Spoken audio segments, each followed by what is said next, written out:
नमस्कार प्रिय दर्शकों, एक बार और आपका स्वागत है। प्रिय दर्शकों, आज का जो प्रसंग है बड़ा ही ज्ञानवर्धक, बड़ा ही मोटिवेशनल है। प्रिय दर्शकों, एक कुत्ते ने बताया कि कुछ स्त्रियों को अपना पति अच्छा नहीं लगता और दूसरा पुरुष अच्छा लगता है। वहीं कुछ पुरुषों को अपनी पत्नी अच्छी नहीं लगती और दूसरे की स्त्री अच्छी लगती है। साथ ही आपने देखा और सुना होगा, कुछ लोग बहुत ही मेहनत करते हैं फिर भी वह गरीब रहते हैं। उनकी गरीबी कभी दूर नहीं होती।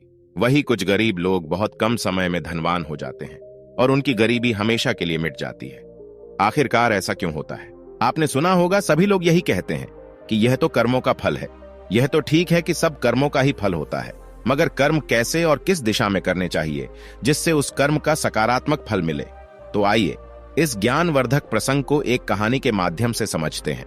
प्रिय दर्शकों, इससे पहले आप हमारे चैनल में पहली बार आए हैं तो चैनल को सब्सक्राइब करें, बेल आइकन को प्रेस करें और अच्छे अच्छे कमेंट किया करें ताकि हर आने वाले वीडियो का नोटिफिकेशन सबसे पहले आपको मिले और आप उन वीडियो को फायदा उठा सकें। चलिए शुरू करते हैं प्रिय दर्शकों, आज की ये प्यारी सी कहानी, ये प्यारा सा वीडियो। प्रिय दर्शकों, एक समय की बात है, एक जंगल में एक आम का पेड़ था। उस आम के पेड़ के नीचे एक कुत्ता रहा करता था। एक दिन उसी पेड़ के पास से होकर के एक साधु निकलते हुए जा रहे थे। उन्हें थोड़ी सी थकान महसूस हुई तो वह संत जो थे उसी आम के पेड़ की छाया में बैठ गए, जिसके नीचे एक कुत्ता रहा करता था। वही जब कुत्ते की नजर उन साधु पर पड़ती है तो कुत्ता साधु से कहने लगता है, महाराज आप तो ज्ञानी हैं, हमको कोई ऐसा रास्ता बताओ जिससे कि शरीर पूरा होने के बाद हमें स्वर्ग की प्राप्ति हो। फिर कुत्ते की बात को सुनकर के वो साधु कहने लगते हैं, यदि तुम स्वर्ग में जाना चाहते हो तो तुम्हें 2 प्रश्नों के उत्तर खोजने होंगे। जिस दिन तुम्हें इन दोनों प्रश्नों के उत्तर मिल जाएंगे उस दिन तुम्हारी समस्या का समाधान हो जाएगा। फिर साधु की बात को सुनकर के कुत्ता कहने लगता है, महाराज आप मुझे अपने दोनों प्रश्न बताओ जिनका उत्तर मैं अवश्य ढूंढ कर रहूंगा। फिर साधु कहता है, हे कुत्ते, मेरा पहला प्रश्न है, भगवान को किस प्रकार भोग लगाने से भिखारी भी राजा बन जाता है? मेरा दूसरा प्रश्न है, स्त्री को दूसरे का पति और पुरुष को दूसरे की पत्नी क्यों अच्छे लगते हैं? प्रिय दर्शकों, इस प्रकार दोनों प्रश्न बता करके वह साधु वहां से चला जाता है। वहीं साधु के चले जाने के बाद में कुत्ता उन दोनों प्रश्नों का उत्तर ढूंढने के लिए चारों तरफ भटकता है, पर उन्हें संतुष्ट भरा उत्तर नहीं मिल पाता है। और इस प्रकार जब कुत्ता परेशान हो जाता है तो उसकी मुलाकात एक बूढ़े गिद्ध से हो जाती है। वही वह बूढ़ा गिद्ध जो था कुत्ते से कहता है कि तुम शंकर भगवान के पास जाओ, तुम शिव जी के पास जाओ, वो ही तुम्हारी समस्या का समाधान कर सकते हैं। प्रिय दर्शकों, इस प्रकार कुत्ता बूढ़े गिद्ध की बात सुनकर के भगवान शिव के पास जाता है तो क्या देखता है, एक जंगल में भगवान शिव और पार्वती विचरण कर रहे थे। फिर तो कुत्ता भगवान शिव के पास जाकर के उन्हें अपनी समस्या बताता है। तो कुत्ते की बात को सुनकर के भगवान शिव और पार्वती वही जंगल में एक शिला पर बैठ जाते हैं और कुत्ते से कहते हैं कि मैं तुम्हें एक छोटी सी कहानी सुनाता हूं। इस कहानी को बड़े ही ध्यान से सुनना। यदि तुमने इस कहानी को पूरे मन से सुना तो निश्चित ही तुम्हें तुम्हारे दोनों प्रश्नों के उत्तर मिल जाएंगे। फिर कुत्ता कहता है, प्रभु मैं आपको वचन देता हूं कि जब तक आप कहानी सुनाएंगे मैं कहानी को पूरे मन से सुनूंगा। आप कहानी को शुरू कीजिए। भगवान शिव कहते हैं कि हे श्वान, एक गांव के बाहर विष्णु भगवान का एक छोटा सा मंदिर था जिसमें एक वृद्ध पुजारी रहते थे।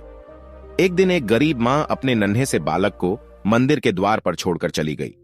बहुत खोजने पर भी पुजारी को बालक के परिवार का कुछ भी पता नहीं चला। जब गांव का भी कोई व्यक्ति उस बालक का लालन पालन करने को तैयार नहीं हुआ तो पुजारी ने विष्णु भगवान की इच्छा समझ करके उस बच्चे को अपने पास रख लिया और उस बच्चे का नाम चंदन रख दिया।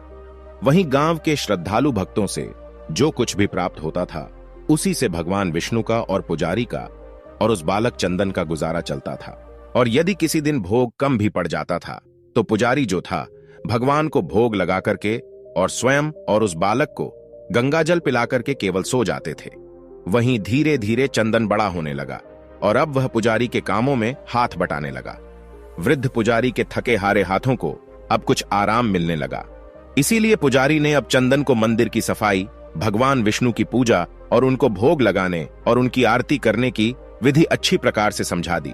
और स्वयं पुजारी जो थे भगवान विष्णु के नाम जप और संकीर्तन में अपना समय व्यतीत करने लगे। वहीं एक दिन भगवान विष्णु के मंगलकारी नाम का जप करते हुए उन पुजारी के प्राण छूट गए। अब पुजारी की मृत्यु हो जाने के बाद में वह चंदन नामक बालक जो था, उसका संसार में भगवान विष्णु के अलावा कोई दूसरा सहारा नहीं रहा, क्योंकि उस बच्चे को पुजारी ने ही पाला था। वही पुजारी ने मरने से पहले उस चंदन को 3 बातें बताई थीं। पहली बात, हमेशा विष्णु भगवान को ताजी गर्म रसोई का ही भोग लगाना।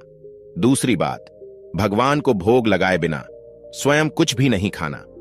तीसरी बात, भगवान विष्णु पर विश्वास रखकर कभी भी किसी भी वस्तु का संग्रह नहीं करना, बासी भोजन का भी नहीं। वहीं उस चंदन नामक व्यक्ति को पुजारी की तीनों बातें ठीक से याद थीं और वह चंदन उन तीनों ही बातों का बड़े ही ध्यान से पालन करता था। यदि कोई भक्त पहले से बना भोजन या मिठाई मंदिर में दे जाता तो बालक चंदन जो था उसे गरीबों में बांट देता था।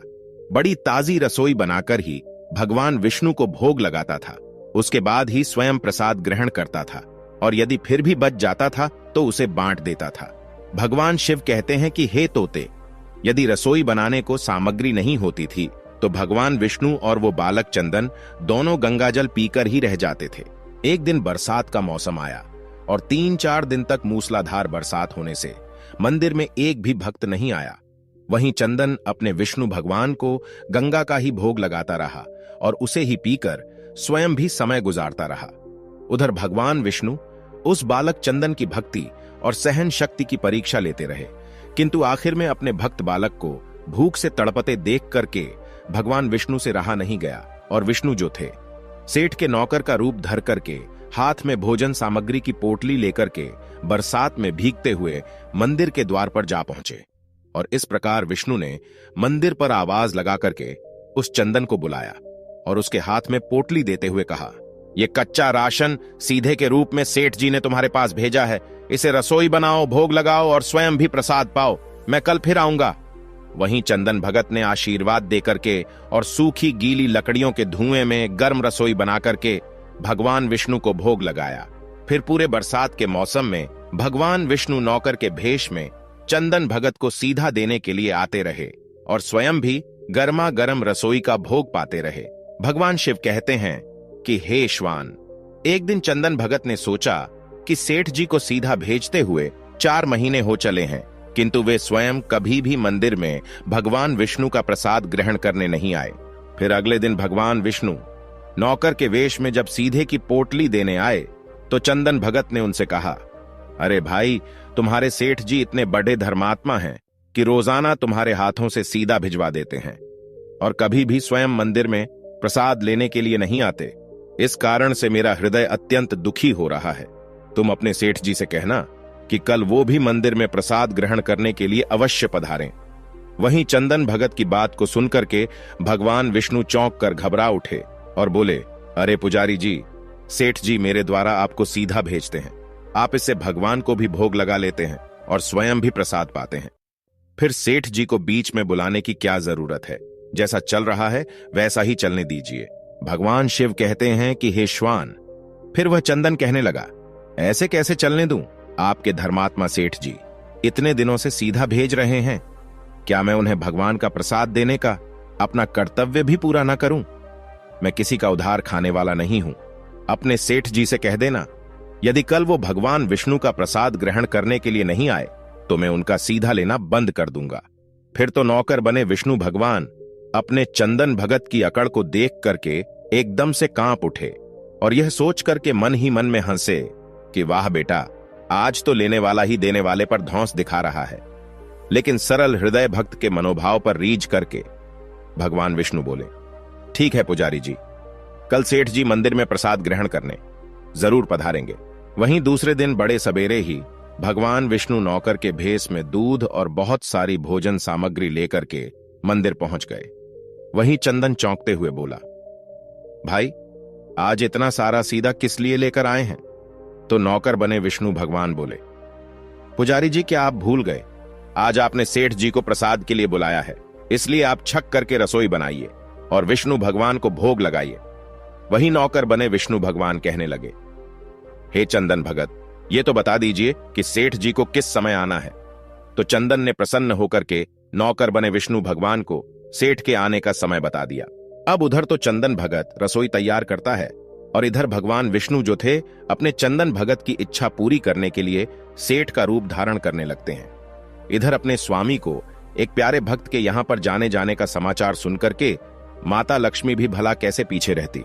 वह भी विष्णु भगवान की आज्ञा को पाकर के सेठानी का रूप धारण करने में जुट गई। विष्णु भगवान ने एक मखमल का सुंदर कुर्ता धारण किया और ऊपर से एक सुंदर रंग बिरंगी पगड़ी बांध ली और अपने पैरों में रेशमी जूतियां धारण कर ली। और इधर लक्ष्मी ने अपने पतिदेव के नगर में बनी हुई सुंदर बनारसी साड़ी निकालकर पहनी, जिसका रंग सेठ बने विष्णु के कुर्ते से मेल खा रहा था। लक्ष्मी ने सोने चांदी हीरे के जगमगाते हुए आभूषण धारण कर लिए, पैरों में सुंदर चरण पादुकाएं पहन ली। इधर लक्ष्मी और विष्णु ने जब एक दूसरे को सेठ सेठानी के वेश में देखा तो वह चकित होकर एक दूसरे को निहारते ही रह गए, क्योंकि दोनों एक दूसरे को देख देख करके निहाल हुए जा रहे थे। इससे पहले उन्होंने कभी एक दूसरे का ऐसा सुंदर रूप नहीं देखा था। भगवान शिव कहते हैं कि हे श्वान, जब भगवान विष्णु और लक्ष्मी सेठ सेठानी का रूप धारण करके अपने भक्त के यहां दावत उड़ाने चले तो ऋषि मुनि, देवता देवांगना आदि भी उन्हें देख करके ठगे से रह गए। वही सेठ बने भगवान विष्णु अपने हाथ में ली हुई छड़ी को अदा से घुमाते हुए पृथ्वी पर टेकते हुए चल रहे थे और उनके पीछे पीछे बगल में परस दबाए अपनी चरण पादुका से टक टक और पायलों की छन छन की मधुर ध्वनि करती हुई लक्ष्मी मां सेठानी बनी हुई चली जा रही थी। इधर चंदन भगत आज सुबह से ही सेठ जी के स्वागत में भांति भांति के पकवान बनाने में जुटा था। अपने भगवान विष्णु का भोग तो वह चलते फिरते बना लेता था, किंतु आज उसे कई महीनों से भगवान को भोग लगाने के लिए सीधा भेजने वाले सेठ जी को भगवत प्रसाद देना था। इसलिए उस चंदन भगत ने रसोई बनाने में अपनी सारी पाक कला झोंक डाली थी, जिससे जो भी व्यंजन बने वह सुंदर और स्वादिष्ट हो। वहीं सेठ जी के द्वारा भेजे हुए चावल धोकर के चंदन भगत ने खीर बनाई, उसे धीमी आंच पर पका करके गाढ़ा किया और उसमें सेठ जी के द्वारा भेजे हुए पिस्ते, बादाम, केसर, चिलगोजे और किशमिश डाले। वहीं मिर्च और अदरक को कूट करके उसे बाजरा, बेसन और गेहूं के आटे में भर भर करके मोटे मोटे मिर्चे टिक्कर बनाई। रसोई बनाकर के चंदन भगत पुनः स्नान करने चला गया ताकि स्वच्छ वस्त्र पहन करके भगवान विष्णु को भोग लगा सके और उसके बाद में सेठ जी को उनका प्रसाद पवा सके। भगवान शिव कहते हैं, हे श्वान, जब चंदन भगत स्नान करके लौटा तो क्या देखा, सेठ जी प्रसाद ग्रहण करने के लिए स्वयं तो आए ही है, संग में अपनी सेठानी को भी लाए हैं। वही चंदन ने झट से दोनों से राम राम की, उन्हें आसन देकर बिठाया और बोला, मैं भी भगवान विष्णु को भोग लगाकर आता हूं, फिर आपको प्रसाद परोसूंगा। वही भावना के भूखे भगवान विष्णु से भूख सहन नहीं हो पा रही थी, इसलिए वह बोले, पुजारी एक काम करो, भगवान को जल्दी से भोग लगाइए, मुझसे भूख सहन नहीं होती है। फिर तो सेठ बने विष्णु की बात को सुनकर के चंदन भगत बोला, देखो सेठ जी, भूख तो मुझे भी बड़े जोर से लग रही है, किंतु मैं अपनी भूख के कारण भगवान को भोग लगाना नहीं भूलता। यदि दुनिया के सारे लोग इसी तरह अपनी भूख के लिए भगवान को भोग लगाना भूल जाएं तो भगवान तो भूखे मर जाएंगे। वहीं सेठ बने विष्णु भगवान एक पत्तल उठाते हुए बोले, पुजारी जी आप भोग लगाइए, इधर मैं पत्तल परोस लेता हूं, मुझसे भूख सहन नहीं हो पा रही है। फिर तो चंदन भगत जो था सेठ बने विष्णु भगवान को डांटते हुए बोला, सेठ जी, भगवान के काम में न तो जल्दीबाजी चलती है और न ही कंजूसी चलती है, इसलिए चुपचाप इंतजार करो। मैं जब तक भगवान विष्णु को भोग नहीं लगा देता आप रसोई के पास भी नहीं भटक सकते हैं। चुपचाप इधर बैठ जाइए और ओम नमो भगवते वासुदेवाय का जाप करते रहिए। मैं अभी आता हूं, फिर आपको पेट भरकर भोजन कराता हूं। वही सेठ बने भगवान विष्णु डांट खा करके चुपचाप अपने आसन पर बैठ गए। वहीं सेठानी बनी लक्ष्मी जी उनकी यह दशा देखकर कि बड़ी मुश्किल से अपनी हंसी रोक पाई, लेकिन जैसे ही चंदन भगत पत्तल में सामग्री लेकर भगवान को भोग लगाने मंदिर में गया, इधर विष्णु लक्ष्मी जी को मौन रहने का संकेत करते हुए चुपके चुपके पैर रखते हुए रसोई में पहुंच गए और उन्होंने एक एक व्यंजन उठा करके चखना शुरू कर दिया। वहीं विष्णु भगवान तो प्रसाद को छकते ही भौंचक के रह गए, क्योंकि खीर में चीनी की जगह नमक भरा हुआ था और सब्जियों में चीनी भरी हुई थी। वहीं जैसे ही भगवान विष्णु ने रोटी का एक कोरा तोड़ करके मुंह में दिया तो वो सीसी करने लगे, क्योंकि रोटी में मिर्च भरी थी। वहीं विष्णु भगवान सीसी करते हुए उल्टे पैर भाग गए और अपने आसन पर जा बैठे। वहीं लक्ष्मी जी जो थी, अपने स्वामी की ऐसी हालत देख करके खिलखिला करके हंस पड़ी।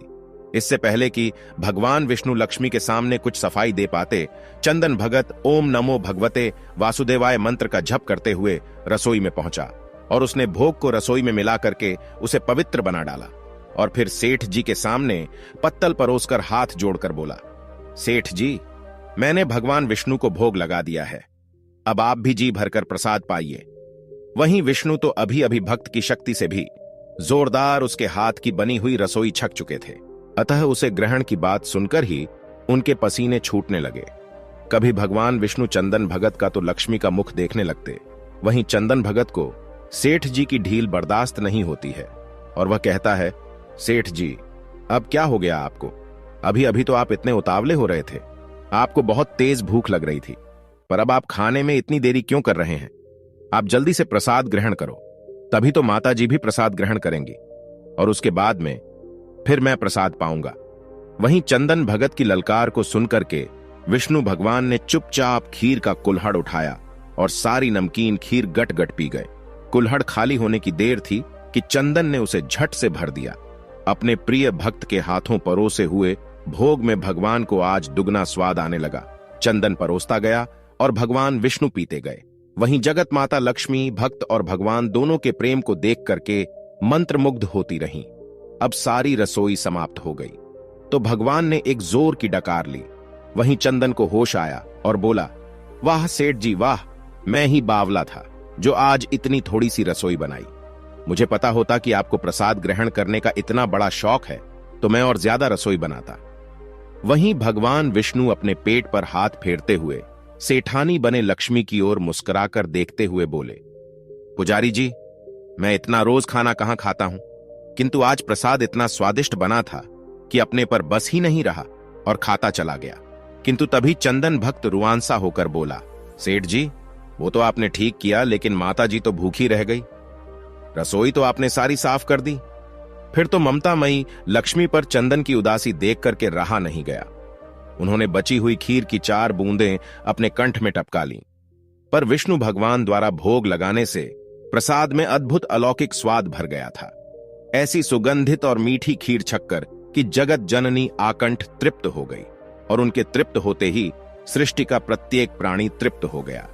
फिर चंदन भगत बोला, सेठ जी, आपने और माता जी ने प्रसाद ग्रहण कर लिया, इससे मुझे अत्यंत संतोष हुआ है। समझ लीजिए, आप दोनों द्वारा प्रसाद ग्रहण करने से मेरा पेट भर गया। मेरी तो वैसे भी महीने में 4-4 एकादशी हो जाती हैं, किंतु मैं भी एक दाना ले ही लेता हूं, जिससे कि विष्णु भगवान के प्रसाद का अनादर ना हो। और ऐसा कह करके चंदन भगत ने खीर के पात्र में लगा हुआ एक चावल का दाना उठा करके अपने कंठ में डाल लिया। वहीं चावल के एक दाने से ही उस चंदन भगत की जन्म जन्मांतर की भूख प्यास मिट गई और समस्त वासनाओं और इच्छाओं की तृप्ति हो गई।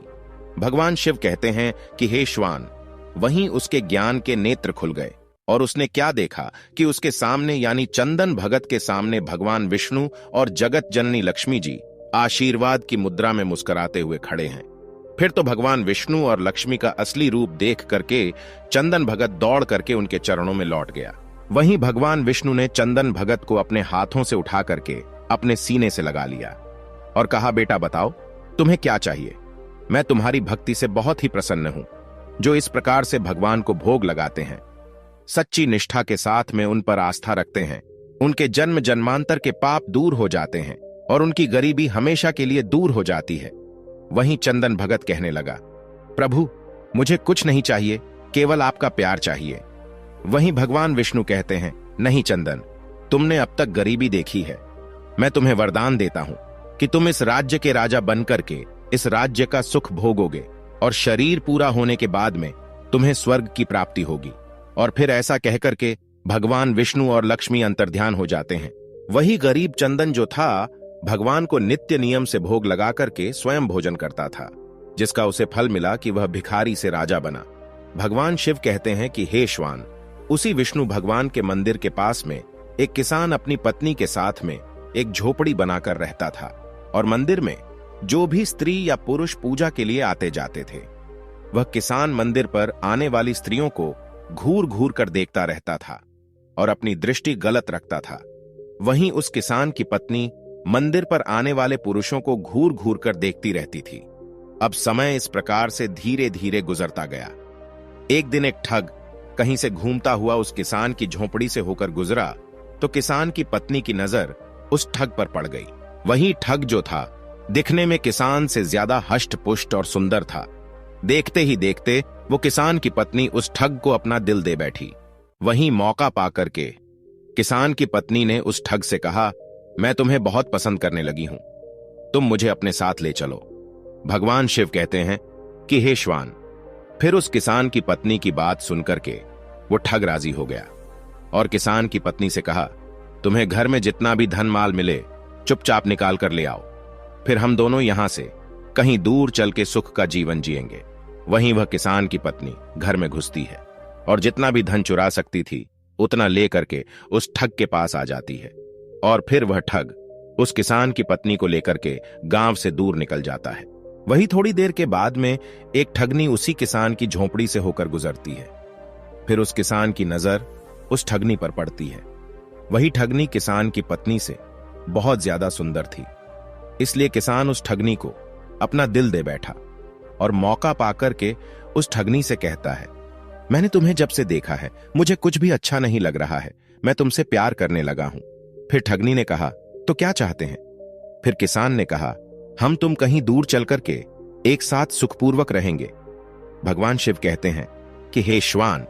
इस प्रकार उस किसान की बात सुनकर के वह ठगनी तैयार हो गई। फिर वह किसान जो भी धन माल उसके पास था उस सबको लेकर के उस ठगनी के साथ में गांव से दूर निकल जाता है। वहीं कुछ समय चलने के बाद में वह किसान की पत्नी और वह ठग, उधर किसान और ठगनी, इन सभी को चलते चलते एक नदी मिल जाती है। वहीं नदी के एक स्थान पर वो किसान की पत्नी और ठग बैठ जाते हैं और नदी के दूसरे दूर स्थान पर वो किसान और ठगनी बैठ जाते हैं। वहीं न तो किसान को अपनी पत्नी के बारे में पता है कि वह ठग के साथ चली गई है, ना ही किसान की पत्नी को किसान के बारे में पता है कि वह ठगनी के साथ चला गया है। भगवान शिव कहते हैं कि हे श्वान। नदी पर पहुंचने के बाद में वह ठग किसान की पत्नी से कहता है कि तुम यह गहना मुझे दे दो, मैं पहले इस गहने को नदी के पार रखा आऊं, फिर तुम्हें नदी पार कराऊंगा। वहीं ठग की बातों में आकर के किसान की पत्नी धन उस ठग को दे देती है। वहीं वह ठग जो था धन माल लेकर के उस किसान की पत्नी को उसी नदी में ढकेल देता है और धन माल लेकर के वहां से चला जाता है। वहीं दूसरी तरफ ठगनी जो थी उस किसान से माल लेकर के उस किसान को नदी में धोखे से ढकेल देती है और माल लेकर के दूर चली जाती है। भगवान शिव कहते हैं कि हे श्वान। इस प्रकार वह किसान और उसकी पत्नी नदी में डूबते उछलते हुए एक स्थान पर मिल जाते हैं और फिर दोनों को अपनी अपनी गलती पर बड़ा पछतावा होता है। वहीं उस नदी के आसपास उन दोनों को बचाने वाला कोई नहीं होता है और इस प्रकार किसान और उसकी पत्नी की नदी में डूबकर मौत हो जाती है। अंत में भगवान शिव कहते हैं कि हे श्वान, जो अपने का नहीं हुआ वह किसी और का नहीं हो सकता है। अब तुम अपने पहले प्रश्न का उत्तर सुनो। तुम्हारा पहला प्रश्न था कि भगवान को किस प्रकार भोग लगाने से भिखारी भी राजा बन जाता है। तो समझ लो, जिस प्रकार इस कहानी में एक गरीब चंदन ने विष्णु लक्ष्मी का भोग लगाया और सेवा की, उसी प्रकार जो भी इंसान गरीब चंदन की तरह सच्चे मन से पूरी आस्था के साथ में नियमानुसार भगवान का भोग लगाता है, वह भगवान की कृपा से निश्चित राजा बन जाता है।